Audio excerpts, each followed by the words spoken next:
এক দেশে বাস করত এক টুনি এবং এক শিয়াল। তো তারা খুবই ভালো বন্ধু ছিল। তারা একসাথে বসবাস করত। একটি জাদুর চোখ ছিল। জাদুর চোখটা তার ইচ্ছা মতোই যে কোনো রূপ ধারণ করতে পারত। এর মাঝে টুনি 3টা ডিম দিয়েছে, তার ছানা উঠাবে। এই যে শিয়াল মামা, আমি কি তোমাদের বন্ধু হতে পারি, তোমার আর টুনির? ঠিক আছে তুমি আমার বন্ধু হতে পারো। আজ তুমি এবং টুনি দুজনেই আমার ভালো বন্ধু, তোমরা আমার সাথেই থাকবে। জাদুর চোখ এবার বলছে, আমি তো জাদু দিয়ে বেশি কিছু করতে পারি না, আমি শুধু তোমাদের খাবার দায়িত্বগুলো নিতে পারবো। আমি তোমাদেরকে অনেক আম খেতে দিতে পারবো। আমি জাদু গাছে পরিণত হতে পারি। আজকে থেকে আমি তোমাদেরকে অনেক আম দেব। এবার চোখগুলো জাদুর আম গাছে পরিণত হয়ে গিয়েছে। এবার শিয়াল বলছে, আমাকে কিছু আম দাও, আমার খুব খিদে পেয়েছে, আমি আম খাবো।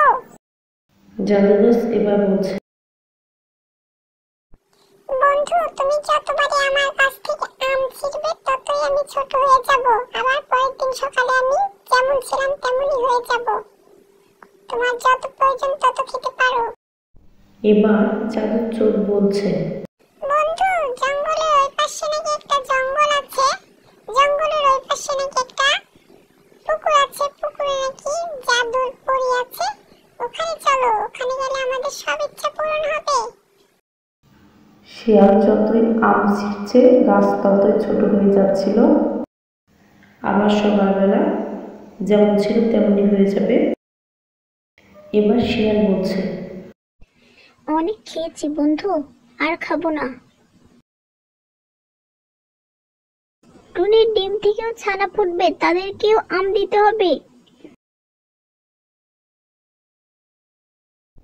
তো এইভাবে তাদের ভালোই চলছিল।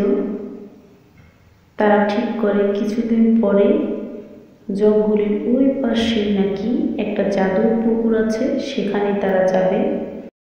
আর এই মাঝে টুনির ডিম থেকে ছানা ফুটেছে, 3টা বাচ্চা হয়েছে।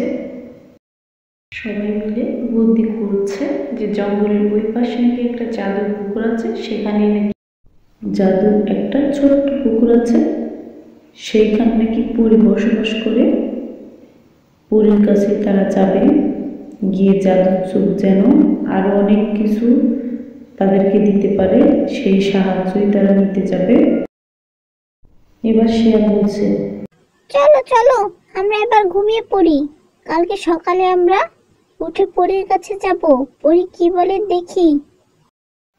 এবার টুনি বলছে, বাচ্চারা, ঘুমিয়ে পড়ো, সকালে খুবই তাড়াতাড়ি উঠতে হবে তোমাদেরকে।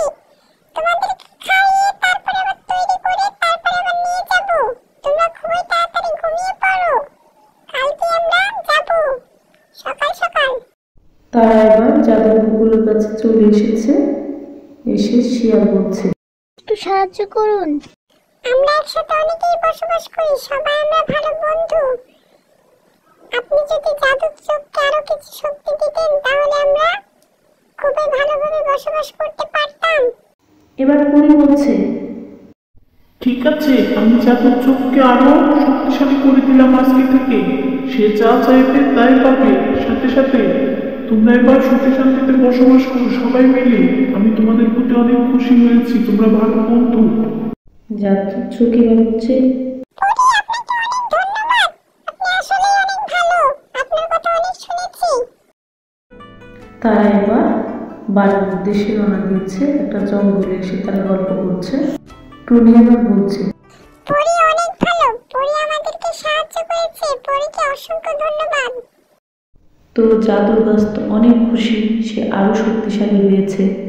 পরীকে সে ধন্যবাদ দিচ্ছে। শিয়াল বলছে, জাদুর আমের গাছ, আজকে থেকে তুমি আম দিয়ে আমাদেরকে ঘর বানিয়ে দেবে। আমরা সেই আমের ঘরে সবাই মিলে বসবাস করব। এভাবেই আমরা সুখে শান্তিতে জীবন কাটাবো, একসাথে থাকবো সবাই মিলে মিশে। তো যেই কথা সেই কাজ। জাদুর আমের গাছ এবার ঘর বানিয়ে দিয়েছে আম দিয়ে তাদেরকে।